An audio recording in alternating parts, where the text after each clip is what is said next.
Hai guys, kembali lagi bersama Mimin di channel kita. Terima kasih yang sudah klik video saya. Semoga diberi kesehatan dan rezeki yang berlimpah. Amin. Terima kasih banyak yang sudah subscribe dan mendukung channel saya. Buat yang baru bergabung, silakan subscribe. Jangan lupa like dan komennya ya. Terima kasih. Dalam video ini saya akan membacakan 4 bab dari bab 3789 sampai 3792. Bab 3789. Fekisin benar-benar bingung saat ini. Dia berpikir dia tidak menyinggung siapapun dari Jinling hingga saat ini. Dan dia belum mengungkapkan identitasnya ke dunia luar. Terlebih lagi, jika keluarga Low benar-benar terbunuh atau diculik, kekuatan lawan berada di luar imajinasi. Bagaimana mungkin dia tidak memprovokasi petinggi seperti itu? Pada saat tertentu, dia mengangkat kepalanya untuk melihat Ye Chen dan tiba-tiba berpikir dalam hatinya, mungkinkah Ye Chen melakukan semua ini? Namun, ketika dia melihat wajah tulus Ye Chen, dia tidak bisa menahan diri untuk tidak berpikir, bagaimana mungkin Ye Chen? Jangan katakan Ye Chen memang orang yang sangat baik dan dia tidak punya apa-apa. Apa motivasinya saya untuk memulai? Terlebih lagi, dia masih sangat muda. Bagaimana kekuatannya bisa lebih tinggi dari Tuan Low? Selanjutnya, dia dimakan bersamaku sepanjang waktu. Tetapi hanya keluar untuk menjawab telepon. Jika dia bisa menyelesaikan Tuan Low dengan menjawab telepon dan dia tidak membuat gerakan apapun, bukankah kekuatannya akan melawan langit? Setelah banyak pertimbangan, Fekeshi mengambil inisiatif untuk sepenuhnya menghilangkan kecurigaannya kepada Ye Chen. Jadi dia berkata kepada Ye Chen, "Tuan Ye, saya baru saja tiba dan saya selalu menjalankan tugas saya. Saya benar-benar tidak tahu siapa yang telah saya sakiti." Ye Chen mengangguk dan berkata dengan serius, "Kurasa begitu. Bagaimana bisa kecantikan yang terkenal seperti Nona Jan menyinggung orang lain?" Setelah berbicara, Ye Chen berkata lagi, "Ngomong-ngomong, Nona Jan, mungkinkah Anda pengemudi yang menyinggung seseorang? Mungkin dia memiliki musuh di Jinling. Mungkin dia terkena musuh ketika dia datang ke Jinling itu." Fekishi menggelengkan kepalanya dan berkata, "Tuan Lo telah melayani keluarga kami selama beberapa tahun dan sejauh yang saya tahu, dia belum kembali ke Tiongkok setidaknya selama 20 tahun. Tidak mungkin ada musuh di Jinling." Ye Chen memukul bibirnya dan mengerutkan kening dan berkata, "Ini benar-benar aneh." Setelah itu, Ye Chen berkata dengan tergesa-gesa, "Nona Jan, saya pikir tempat ini tampaknya agak berbahaya, atau mari kita kembali dulu. Tidak masalah jika Anda tidak ingin memanggil polisi sekarang. Kembali ke hotel dan pikirkan cara lain untuk menemukan petunjuk. Jika besok masih belum ada kabar, aku akan menemanimu ke polisi." Fekesin juga merasa tidak aman untuk terus tinggal di sini. Jadi dia memandang Ye Chen dan berkata dengan memohon, "Tuan Ye, saya tidak punya kunci mobil dan tidak bisa mengemudikan mobil. Bisakah Anda mengambilkan aku kembali ke hotel?" Ye Chen langsung setuju tanpa berpikir. "Tentu saja, tidak ada masalah. Masuk ke mobil."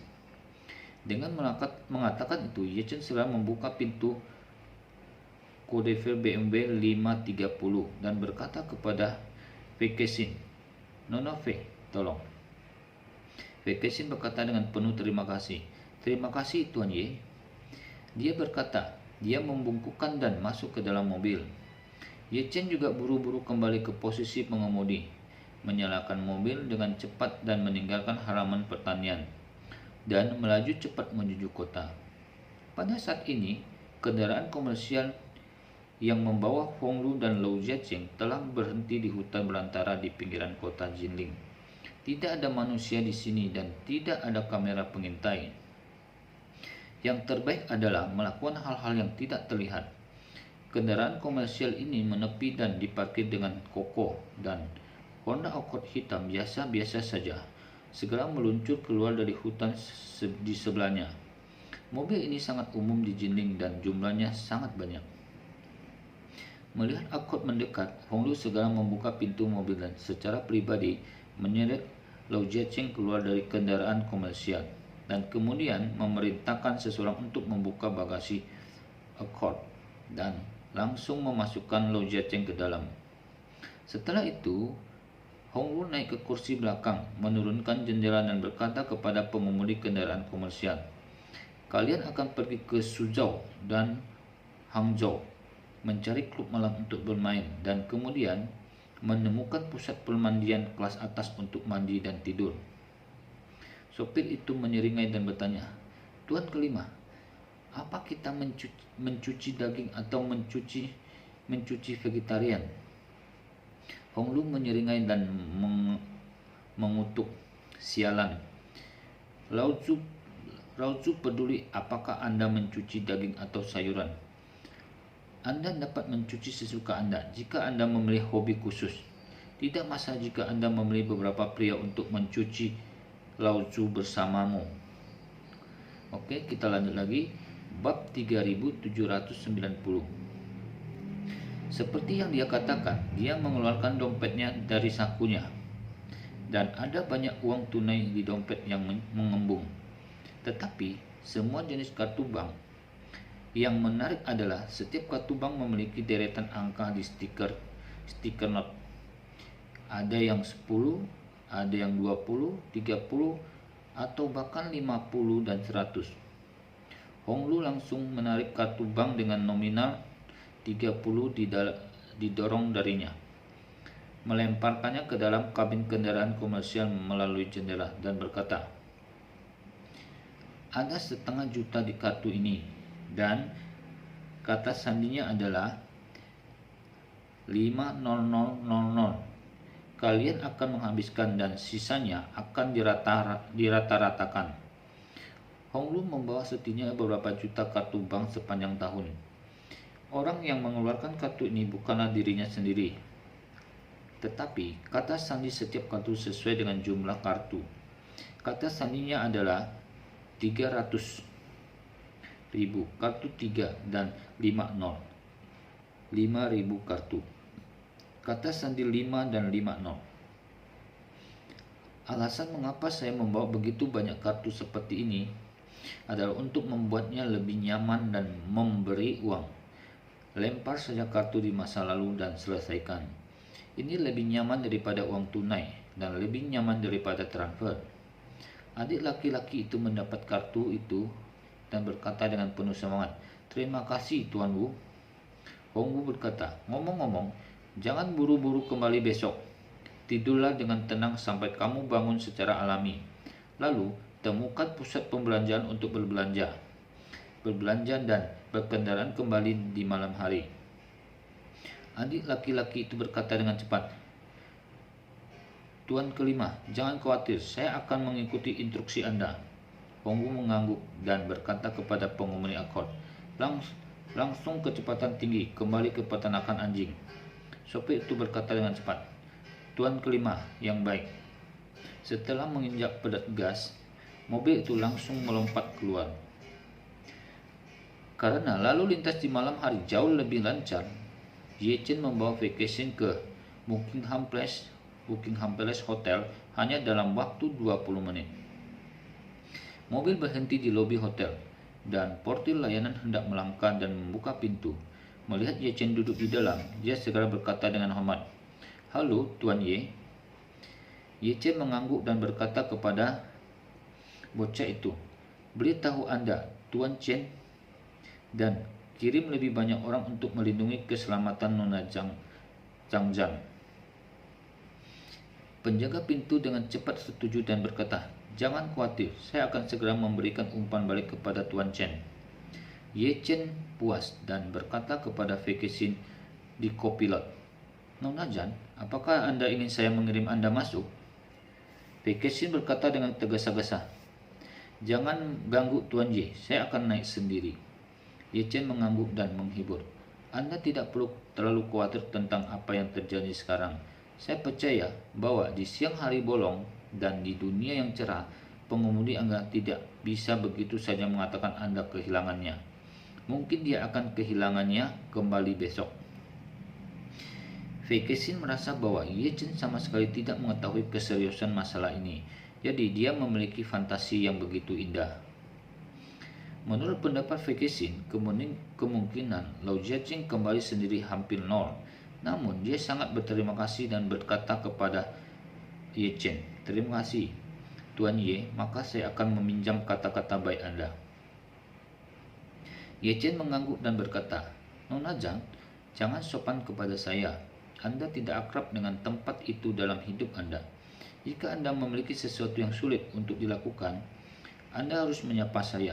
Meskipun saya bukan orang lokal, ular di Jinling bagaimanapun, ia memiliki dasar dan ia harus dapat membantu Anda." Sikap Ye Chen yang memberi Vekesin kenyamanan yang luar biasa dan sangat merendahkan hatinya yang bingung dan gugup. Dia memandang Ye Chen dan berkata dengan tulus, "Tuan Ye, terima kasih telah berada di sini. Terima kasih banyak." Ye Chen melambaikan tangannya dan berkata dengan wajahnya, "Nona Chan, semua orang adalah teman. Akan terlalu mengada-ngada untuk selalu mengucapkan terima kasih." Oke, kita lanjut lagi. Bab 3791. Vekesin tertati-tati oleh sikap Ye Chen. Pada saat ini, dia hanya merasakan bahwa Ye Chen hanyalah angin musim semi di dunia, dan dia juga sangat antusias dan tulus pada dirinya sendiri. Melihat mata tulus Ye Chen, Vekesin bahkan mulai merasa bersalah karena telah menipu Ye Chen selama ini. Pada saat tertentu, ada dorongan hatinya untuk mengakui segalanya kepada Ye Chen.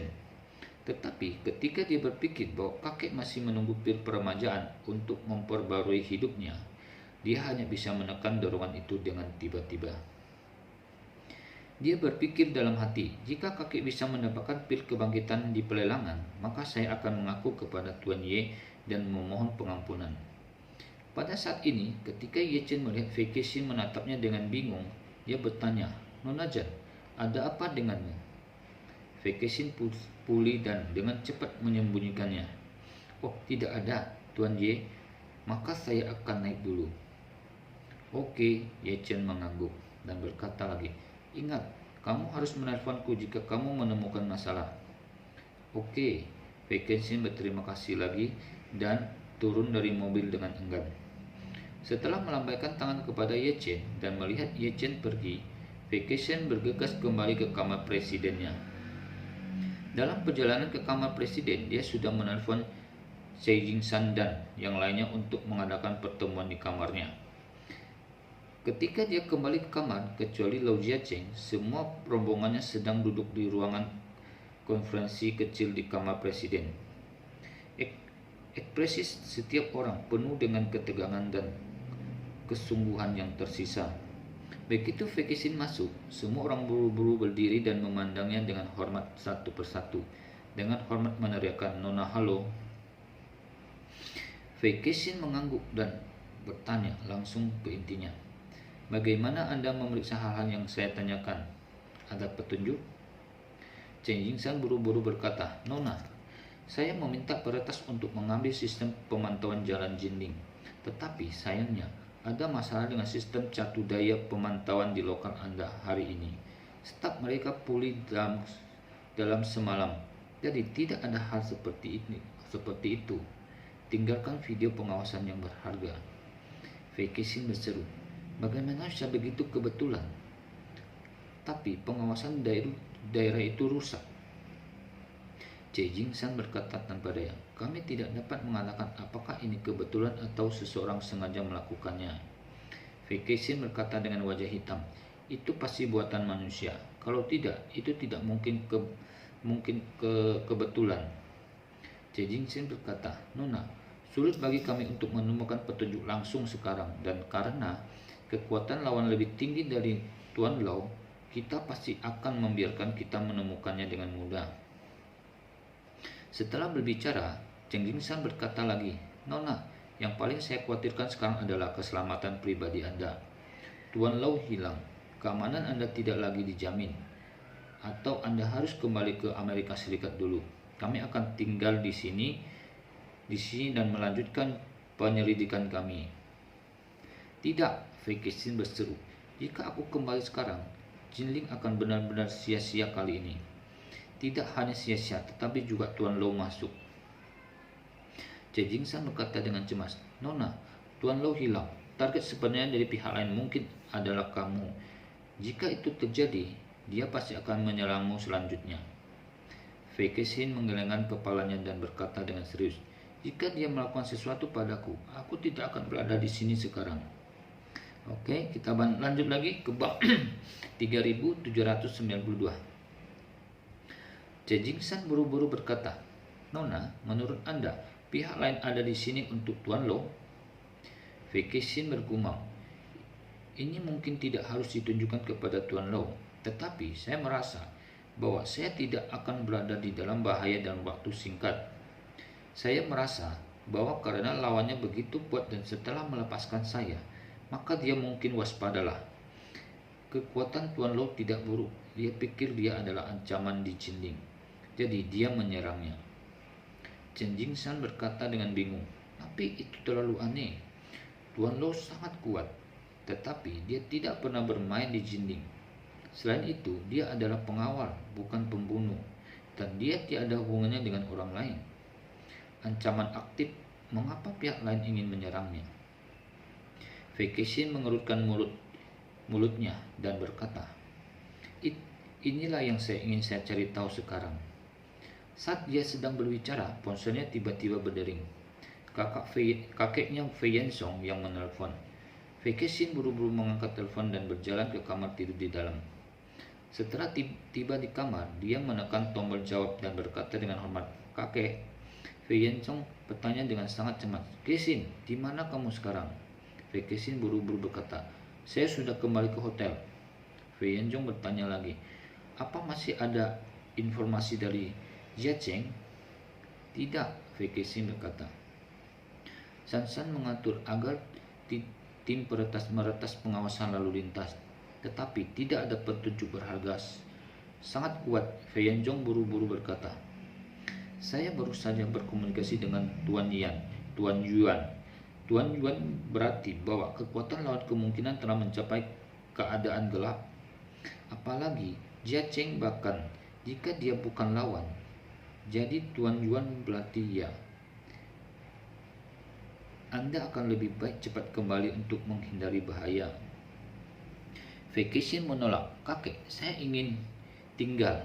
Saya berhasil lebih dekat dengan pemilik pil Huai Chun di Jinling. Jika saya pergi saat ini, bukankah akan membuang-buang semua pekerjaan saya?" Fei Yensong menghela napas. "Kalau begitu, kamu tidak bisa mengambil resiko masalah keamananmu sendiri." Fei Kexin buru-buru berkata, "Kakek, jika pihak lain benar-benar master lana gelap dan telah mengincarku, tidak mungkin bagiku untuk kembali. Tetapi karena pihak lain masih tidak melakukan apapun padaku, ini membuktikan bahwa pihak lain masih memperlakukan saya. Tidak ada permusuhan atau permusuhan tidak terlalu kuat. Dalam hal ini, lebih baik memberi saya waktu lagi dan biarkan saya tinggal di Jinling selama beberapa hari, setidaknya sampai lelang berakhir." Setelah berbicara, Fei Kexin berkata lagi, "Kakek, jika saya pergi sekarang, situasi Jinling akan benar-benar seperti melihat bunga dalam kabut, dan itu tidak akan jelas. Tidak akan lama sebelum pelelangan pir peremajaan akan diadakan, dan kamu pasti akan datang juga. Jinling, jika kamu dalam bahaya pada saat itu, keluarga Fei akan jatuh ke dalam situasi di mana tidak ada pemimpin. Daripada ini, lebih baik biarkan aku tinggal di sini dulu, dan setidaknya aku dapat menjelajahi kenyataan untuk Anda." Faktanya, Fei Kexin masih memiliki beberapa pemikiran. Artinya, dalam pemikiran bawah sadarnya, dia masih ingin memiliki lebih banyak kontak dengan Ye Chen dan sedikit lebih pengertian. Karena itu, hatinya 10.000 tidak mau pergi. Ketika Fei Yensong mendengar ini, dia malu karena emosi. Dia tidak berpikir bahwa Fei Kexin begitu memperhatikan urusannya sendiri. yang benar-benar membuatnya tersentuh. Jadi dia berpikir sejenak dan berkata, "Kesin, jika kamu benar-benar ingin tinggal di Jinling, aku akan membiarkan Tuan Yuan pergi untuk melindungi keselamatanmu." Fei Kexin buru-buru berkata, "Kakek, jangan biarkan Tuan Yuan datang. Jika lawannya benar-benar penguasa alam gelap, kemungkinan besar dia akan sangat memusuhi seniman bela diri lain yang muncul di Jinling." Tuan Lau tiba-tiba muncul sebagai seniman bela diri bintang 6. Di sini di mata Master Lana Gelap, ini seperti rubah yang memasuki area pemburuan harimau dan secara alami akan menjadi sasaran. Jika Tuan Yuan datang, ini akan menjadi sama dan lawannya sangat kuat. Tidak ada peluang kemenangan ketika Tuan Yuan datang. Lebih baik biarkan aku tetap di sini dan mencari petunjuk perlahan agar kamu bisa terus lebih dekat dengan pemilik pir peremajaan. Membunuh 2 burung dengan 1 batu. Fei Yanzong ragu-ragu sejenak dan menghela napas. "Kexin, aku mohon padamu untuk masalah ini. Jika ada sesuatu yang membutuhkan bantuan kakek, katakan saja." Oke, sampai di sini dulu video kali ini. Mohon maaf jika penyampaiannya kurang bagus. Oke, terima kasih juga yang sudah mengikuti video saya. Jangan lupa subscribe, like, dan tinggalkan komennya ya. Terima kasih. See you.